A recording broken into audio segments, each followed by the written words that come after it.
श्री सीताराम जी सरकार की जय। श्री हनुमान जी महाराज जी की जय। श्री गौरी शंकर भगवान की जय।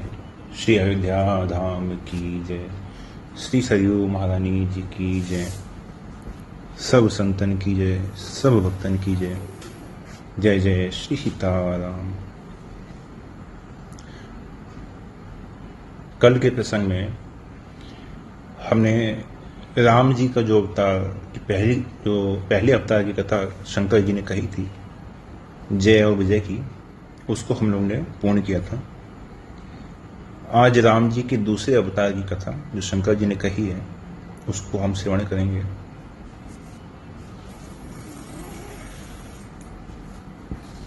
आगे माता पार्वती को शंकर जी कहते हैं, एक कल्प सुर देखी दुखारे, समर जलंधर सब सण सब हारे, संबुकीन संग्राम अपारा, दनुज महाबल मरई न मारा।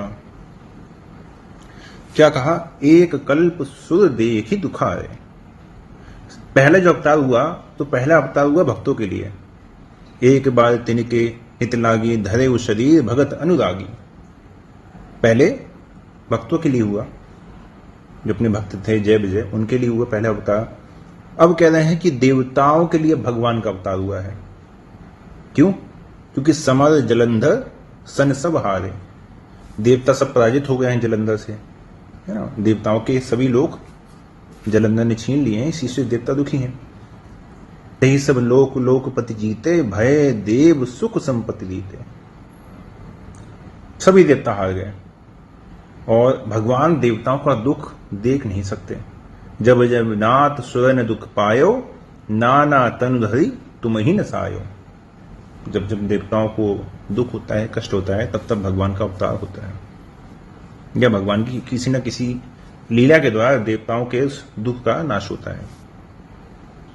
तो परम सती असुराधिप नारी, तही बलिता ही जिते ही पुरारी।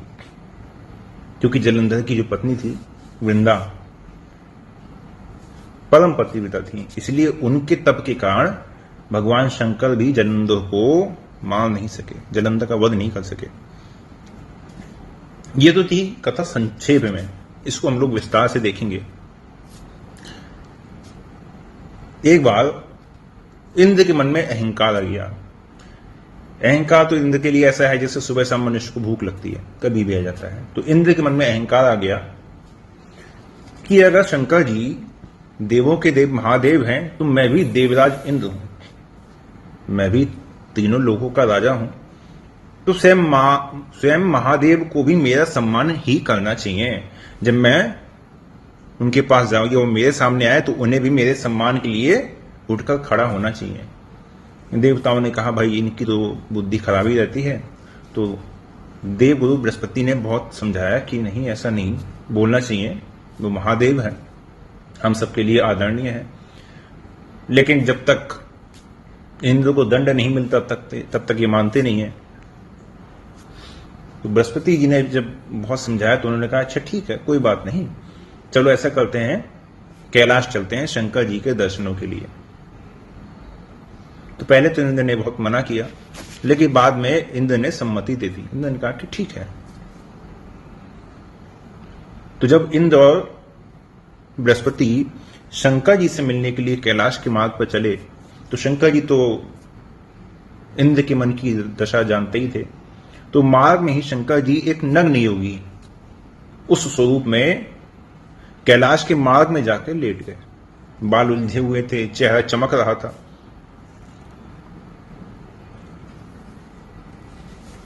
तो उसी मार्ग पे जाके लेटे जिस मार्ग पे सामने से इंद्र और बृहस्पति आ रहे थे।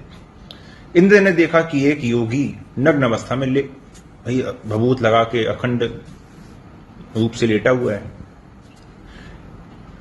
इंद्र ने उठाया, हटो मेरी मार्ग से। तो शंकर जी लेटे रहे, कोई प्रतिक्रिया नहीं थी। जब इंद्र ने 3-4 बार कहा, तो उसके अंदर ये आने लगा कि मैं देवराज इंद्र हूं और मेरे कहने के बाद भी ये यहां से मार्ग से नहीं हट रहा है। तो देवगुरु बृहस्पति ने समझाया कि कोई बात नहीं, हम लोग दूसरा मार्ग ले लेते हैं, है ना। शंकर जी का क्षेत्र है, यहां तो अवधूत योगी लोग इसी प्रकार से रहते ही हैं, चलो हम लोग दूसरे मार्ग से चलते हैं। इंद्र ने बिल्कुल मना कर दिया, नहीं, देवराज इंद्र हूं मैं, अपना मार्ग क्यों बदलूंगा, इसको ही मार्ग से हटना पड़ेगा। जब बात बहुत अधिक बढ़ गई तो इंद्र ने तो सबसे पहले योगी को पहचाना नहीं। बाद में इंद्र जब बहुत अधिक क्रोधित हो गए तो इंद्र ने कहा कि यदि अब भी तुम यहां से नहीं हटे तो इसका परिणाम अच्छा नहीं होगा। इंद्र ने अपने वज्र का प्रहार उन पर करना चाहा। उसी समय शंकर जी खड़े हुए योगी के स्वरूप से ही, और तुरंत जब अपने स्वरूप में आए हैं तो इंद्र थर-थर कांपने लगे, हाथ में वज्र शक्ति का संधान किए हुए। शंकर जी के देखते ही इंद्र का जो हाथ था उसको लकवा हो गया, लकवाग्रस्त हो गया, और वज्र उनका शक्ति से क्षीण हो गया। इंद्र के इस कार्य से शंकर जी बहुत अधिक क्रोधित हुए। तीसरा नेत्र उनका खुल गया, जिससे इंद्र बहुत भयभीत हो गए, और तीसरे नेत्र से जो प्रचंड अग्नि निकली है, इंद्र आगे आगे, अग्नि पीछे पीछे। उसके पश्चात देवगुरु बृहस्पति ने शंकर जी से बहुत अधिक विनय की कि आप क्षमा कीजिए, वरना तीनों लोगों का जो राज्य है वो किस प्रकार से चलेगा, सब अस्त व्यस्त हो जाएगा। तो शंकर जी के कहने पर, बृहस्पति गुरु के कहने पर शंकर जी ने उन्हें क्षमा कर दिया, और शंकर जी का जो अंश था वो अग्नि जो तीसरे नेत्र से निकली थी वो समुद्र में जाके गिरी, समुद्र में जाके गिरी, और समुद्र में जाकर गिरते ही उसने एक बालक का रूप ले लिया। बालक का रूप ले लिया तो बालक वहां पर रोने लगा, बहुत रोया, इतना रोया कि सृष्टि कांपने लगी ब्रह्मा जी की। तो ब्रह्मा जी समुद्र के पास आए और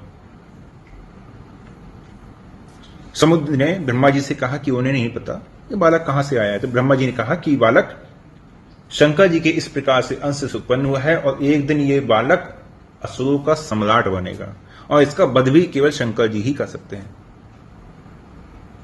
जलंधर का बचपन बहुत अधिक अद्भुत था, बड़े ही प्रतापी, तेजस्वी, बड़े हुए बड़े ही सुंदर स्वरूप था। दैत्यों के जो गुरु हैं शुक्राचार्य, उन्होंने उन्हें असुरों का सम्राट बना दिया। धीरे धीरे असुरों ने त्रिलोक को जीत लिया। उसके पश्चात कालनेमी की जो पुत्री है वृंदा, उनसे विवाह किया, और एक बार जब जलंधर ने देवताओं पर आक्रमण किया, इंद्र पर, तो इंद्र ने बहुत प्रकार से उनको हराने का प्रयास किया, लेकिन हर प्रकार से इंद्र असमर्थ रहे। उसके पश्चात इंद्र ने क्या किया, भगवान विष्णु का स्मरण किया। विष्णु जी इंद्र की सहायता के लिए प्रकट हो गए। अब विष्णु जी और जलंधर में घोर युद्ध हुआ, और विष्णु जी उसके पराक्रम से बहुत प्रसन्न हुए। विष्णु जी भी उसके पश्चात जलंधर को उल्टा वरदान देकर वहां से अंतर्ध्यान हो गए। जलंधर ने समुद्र मंथन से जितने भी रत्न निकले थे, देवताओं गंधर्वों जिसके ही पास थे, उन सभी रत्नों को छीनकर उसने अपने पास रख लिया, और अपने राज्य में किसी को भी, वो अपने राज्य में किसी को नहीं सताता था, क्योंकि दैत्य का सम्राट था, असुरराज था, अपने राज्य में किसी को नहीं सताता था। इधर देवता अपनी पराजय से बड़े दुखी थे। तो देवताओं ने क्या किया कि एक बार देवर्षि नारद देवताओं से परामर्श करके जलंधर से मिलने के लिए गए। तो जलंधर ने पूछा कि आप क्यों आए हैं, तो उन्होंने कैलाश पर्वत की सुंदरता का वर्णन करने लगे। कैलाश पर्वत बड़ा सुंदर है, शंकर जी वहां निवास करते हैं, बताइए कैलाश की सुंदरता के समान कोई सुंदरता है, तुम्हें कैलाश जाना चाहिए। बदले में जलंधर ने नारद जी को अपनी संपत्ति दिखाई। तो नारद जी ने कहा कि वो सब तो ठीक है, लेकिन शंकर जी के पास जैसी सुंदर पत्नी है, ऐसी सुंदर पत्नी किसी के पास नहीं है। नारद जी ने शंकर जी के निवास कैलाश और पार्वती जी की सुंदरता का खूब वर्णन किया। तो जलंधर ने क्या किया, जलंधर का दूत हो गया था राहु, राहु भी असुर है ना, तो राहु को शंकर जी के पास भेजा तो राहु ने जाकर शंकर जी के पास शंकर जी पे पाखंडी होने का आरोप लगा दिया। क्या लगाया कि आप तो खुद को तपस्वी समझते हैं, तपस्वी बताते हैं, लेकिन घर में अपनी सुंदर एक पत्नी रखे हुए हैं। ऐसा कीजिए, आप अपनी पत्नी जलंधर को सौंप दीजिए, है ना। शिव पुराण में लिखा है कि राहु ने कहा कि आप भिक्षा पर तो निर्वाह करने वाले हैं, आप भिक्षा मांग के स्वयं तो निर्वाह कर सकते हैं, लेकिन इतनी सुंदर पत्नी को आप कैसे रखेंगे? आप अपनी पत्नी मुझे दे दो, अपना भिक्षा का पात्र लेके इधर उधर घर घर घूमो। अरे अपनी प्रतिज्ञाओं को याद करो, तुम योगी हो, तुम्हें पत्नी की क्या आवश्यकता है? तुम भूत प्रेतों से घिरे वन में रहने वाले नग्न योगी हो। तुम्हें अपनी पत्नी किसी ऐसे व्यक्ति को दे देनी चाहिए जो उसकी तुमसे अधिक देखभाल कर सके, तुमसे अधिक कद्र कर सके। जब इस प्रकार से राहु के वचन सुने तो शंकर जी बड़े क्रोधित हो गए। शंकर जी के माथे से एक भयंकर प्राणी निकला, शंकर जी के अंश से उत्पन्न, उसका नाम था कीर्ति मुख। और कीर्ति मुख ने राहु को वहां पे इतना मारा कि राहु की लगभग मृत्यु के समान ही हो गया, क्योंकि मर तो सकता नहीं था, अमृत पान किया हुआ था।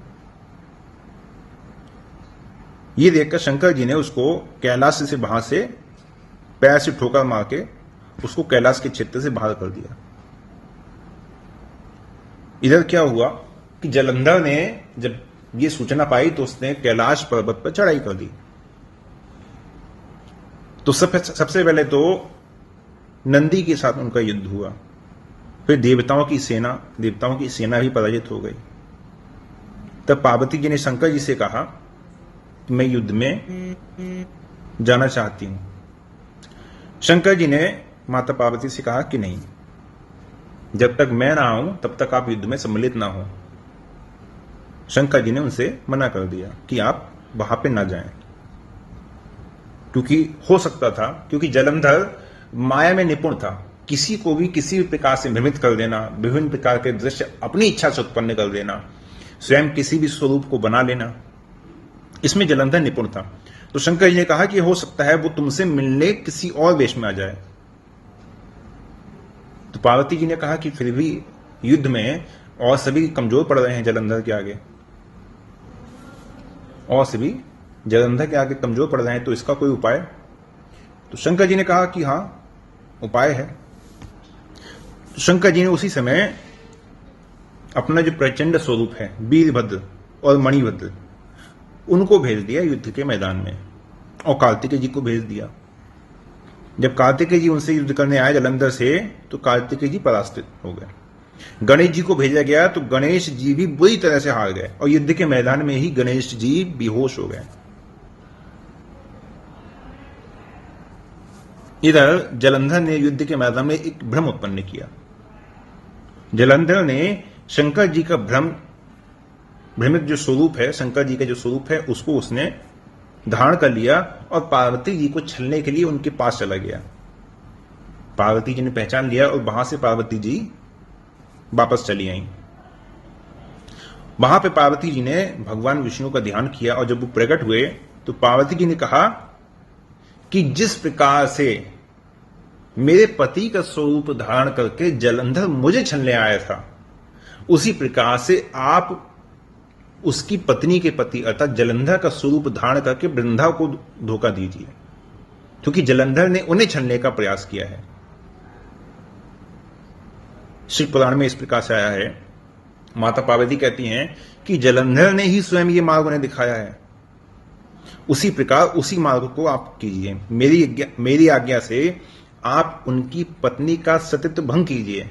हे विष्णु, उस महान दैत्य को किसी अन्य प्रकार से नहीं मारा जा सकता। क्यों? क्योंकि पृथ्वी पर एक पतिव्रता स्त्री के सतीत्व के समान दूसरी कोई शक्ति नहीं है। विष्णु जी मान गए। इधर शंकर जी युद्ध के मैदान में पहुंचे।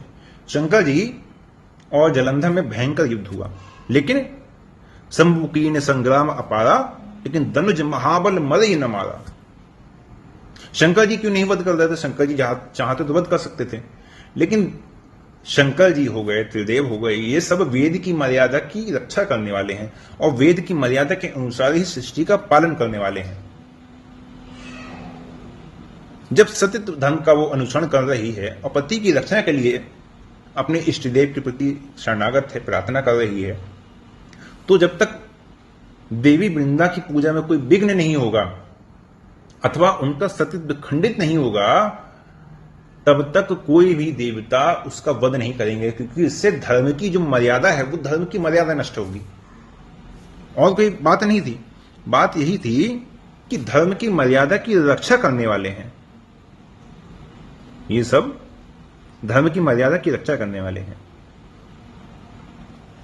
तो इस कारण से शंकर जी ने उसका वध नहीं किया। इधर युद्ध बहुत अधिक घोर हो गया, तो विष्णु जी के मन में वही बात है जो माता पार्वती ने उनको समझाई थी। क्योंकि जलंधर जब युद्ध के लिए जा रहा था तो वृंदा ने उसको रोका कि मैं पूजा अनुष्ठान में बैठी हूं, आप बैठिए मेरे साथ। तो जलंधर ने कहा कि मैं युद्ध से आता हूं, उसके पश्चात इस पूजा को हम दोनों ही मिलकर संपन्न करेंगे, तब तक तुम पूजा में रहो। मैंने कहा ठीक है। वो पूजा में थी। इधर विष्णु जी जलंधर का रूप रख के वहां पे पहुंच गए। जब वृंदा ने देखा तो विष्णु जी ने कहा कि मैं युद्ध को जीत के आया हूं। तो वृंदा तुरंत ही पूजा छोड़ के पूजा से उठ गई प्रसन्नता में, और तुरंत ही भगवान विष्णु जो जलंधर के रूप में थे उनके चरण छुए, और जैसे ही उनके मस्तक पर तिलक किया तो उनको आभास हो गया कि ये मेरे पति नहीं है, मेरा सतीत्व भंग हो गया है, क्योंकि मैंने पर पुरुष का स्पर्श कर लिया है। क्योंकि उस समय की बात है जब पर पुरुष का चिंतन हो जाना भी सतीत्व का भंग होना माना जाता था। इतनी वेद की मर्यादा थी उस समय, और स्पर्श होना तो बहुत बड़ी बात है। उनका सतीत्व भंग हो गया। उनका सतीत्व भंग होते ही इधर शंकर जी ने जलंधर का वध कर दिया। तो जलंधर का जो कटा हुआ मस्तक है वो जाके वृंदा के वहीं ये भूमि के पास आके गिरा। तो वृंदा ने देखा कि जलंधर का मस्तक ये है, जलंधर मेरे सामने है। तो वृंदा ने कहा कि आप कौन हैं, अपने असली स्वरूप में आइए। जब विष्णु जी अपने असली स्वरूप में आए तो जलंधर की पत्नी ने उनको श्राप दिया। श्राप क्या दिया कि जिस प्रकार से आपने मेरा सत्यत्व नष्ट करने का प्रयास किया है, मेरे पति के ना होने पर मुझे छला है, उसी प्रकार से मेरा पति भी अगले जन्म में आपको पत्नी का वियोग देगा, आपकी पत्नी का हरण करेगा, वो भी आपकी अनुपस्थिति में। इस प्रकार से वृंदा ने उनको श्राप दिया, और साथ में श्राप दिया कि आप पत्थर के हो जाएंगे। ये 2 कल्पों की कथा हो सकती है, लेकिन मैं एक कल्प में इसको सम्मिलित कर रहा हूं। तो वृंदा ने कहा कि आप पत्थर के हो जाएंगे। जब भगवान का स्वरूप धीरे धीरे पत्थर में परिवर्तित होने लगा तो सब जगह हाहाकार मच गया। तुरंत माता लक्ष्मी वैकुंठ से आई। उन्होंने वृंदा से प्रार्थना की कि इस प्रकार से त्रिलोक नष्ट हो जाएगा, ब्रह्मांड नष्ट हो जाएगा, है ना, अपना श्राप वापस लो। तो वृंदा ने अपने श्राप को वापस ले लिया और अपने पति के मस्तक के साथ सती होने के लिए चली गई।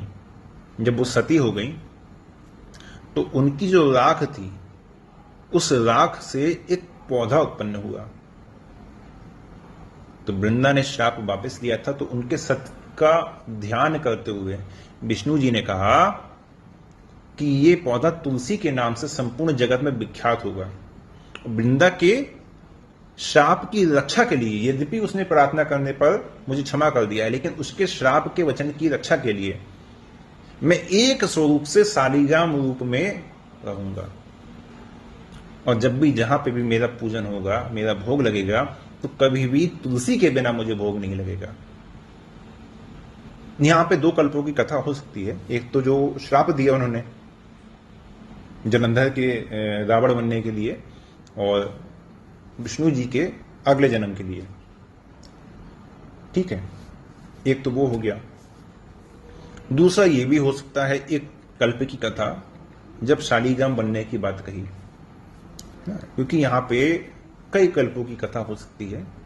यहां पे केवल शंकर जी ने जलंधर के रावण बनने की ही बात कही है, आप लोग यहाँ पे बिल्कुल भी ना भ्रमित मत होइएगा, क्योंकि कल्प भेद हरि चैत्य सुनाए और भांति अनेक मुनि सन गाए। भगवान के चैत्य अनेक कल्पों में अलग अलग प्रकार से होते हैं। इसलिए शंकर जी ने प्रारंभ में ही माता पार्वती से कह दिया था कि सावधान सुनो, सावधान होकर सुनो गिरिराज कुमारी, सावधान होकर सुनो। यही सावधानी उन्होंने कही है। तो इस प्रकार से अगले जन्म में जो जलंधर था वो रावण के रूप से उत्पन्न हुआ। तो ये जो पहला और दूसरा जो शंकर जी ने कारण बताया है, यहां पे भगवान विष्णु ही श्री राम जी के रूप से अवतरित हुए। जय विजय के प्रसंग में 3 जन्मों का श्राप उन्हें लगा हुआ था, इसलिए 3 जन्म उन्होंने लिए। लेकिन जलंधर के विषय में ऐसा नहीं था। जलंधर के विषय में केवल 1 जन्म की बात कही थी और केवल जलंधर के ही रावण होने की बात आई है। उस कल्प में कुंभकर्ण का जन्म नहीं हुआ है, क्योंकि उस कल्प में केवल जलंधर के ही रावण होने की बात है। तो संत लोग ये मानते हैं कि वो जन्म में केवल रावण ही था, कुंभकर्ण नहीं था उस जन्म में। छल करी टारे उता सुब्रत प्रभु सुर कारज कीन, जब ते ही जाने मरम तब श्राप कोप करी दीन। इस प्रकार उन्होंने भगवान को श्राप दिया। तासु श्राप हरि दीन प्रमाणा, भगवान ने उनके श्राप को प्रमाणित किया, स्वयं शालिग्राम होना स्वीकार किया। कौतुक निधि कृपाल भगवाना, तहां जलंधर रावण भयऊ, रणहति राम परम पद दयऊ। देखिए यहां पे आ गया कि यहां पे 3 जन्म हुए हैं कि 1 जन्म हुआ है। यहां पे बिल्कुल देखिए स्पष्ट कहा है कि तहां जलंधर रावण भयऊ और रणहति राम परम पद दयऊ, है ना, कि जलंधर रावण हो गया और राम जी के द्वारा वध करने के बाद वो मुक्त हो गया। मुक्त होने का अर्थ है कि शंकर जी के त्रिनेत्र के तेज से उत्पन्न हुआ था, बाद में जाकर शंकर जी के त्रिनेत्र में ही विलीन हो गया। रणहति राम परम पद दयऊ, उसको उसी जन्म में परम पद मिल गया। लेकिन पिछले अवतार में क्या था? मुक्त न भय हते भगवाना, 3 जन्म दुज बचन प्रवाणा। वहां पे मुक्ति नहीं हुई है क्योंकि 3 जन्म का श्राप लगा हुआ है इसलिए। लेकिन यहां पे जब रावण के रूप से उत्पन्न हुए तो उसी जन्म में परम पद अर्थात मुक्ति उसी जन्म में हो गई। तो ये था दूसरे अवतार का कारण, जिस प्रकार से दूसरा अवतार हुआ। और फिर आगे हम लोग तीसरे अवतार की कथा फिर आगे सुनेंगे। आज के लिए यही विश्राम देते हैं। जय जय श्री सीताराम।